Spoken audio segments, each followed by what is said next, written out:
Halo semuanya, perkenalkan saya Lembayung. Hari ini saya akan menjelaskan mengenai diplomasi kuliner Jepang di Indonesia. Sebelum masuk ke topik utama, kita harus mengetahui bahwa diplomasi kuliner dapat disebut juga sebagai gastrodiplomasi.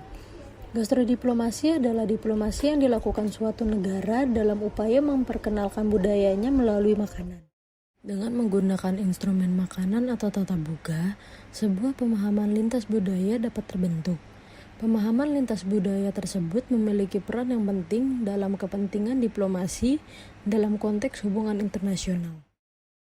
Gimana sih masuknya makanan Jepang ke Indonesia?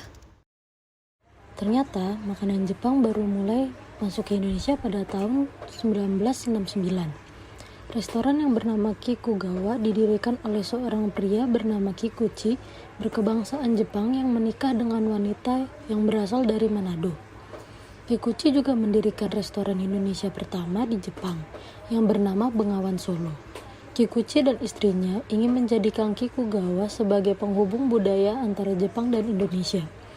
Jadi ketika di Tokyo bisa mencicipi makanan khas Indonesia yang autentik, dan sebaliknya di Jakarta bisa mencicipi kuliner Jepang sesuai kelezatan aslinya. Setelah adanya Kikugawa, barulah muncul berbagai jenis restoran Jepang dengan berbagai inovasi.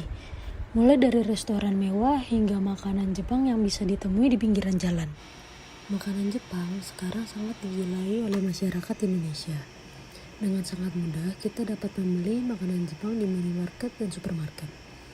Di Jakarta banyak sekali restoran Jepang yang dapat ditemui di jalan.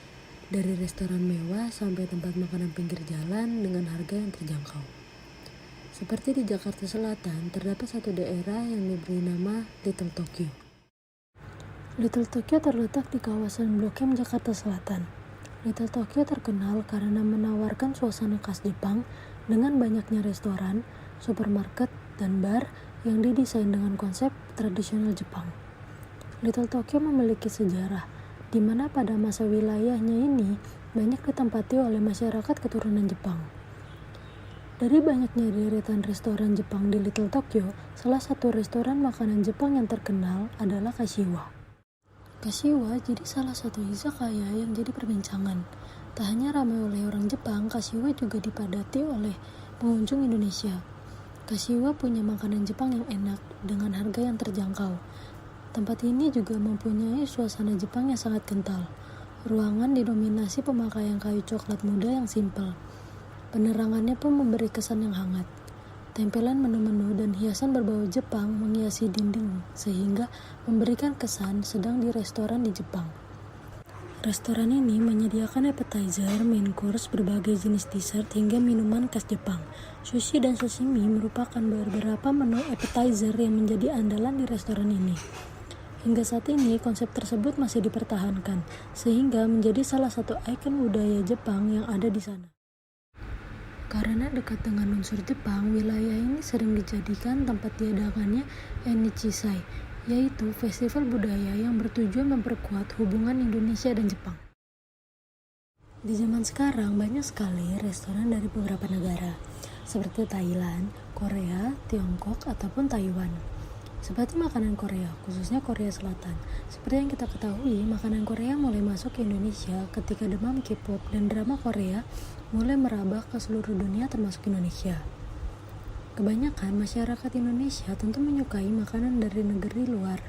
Namun perlahan, makanan dari luar negeri selain Jepang mulai dilupakan atau tidak banyak disukai.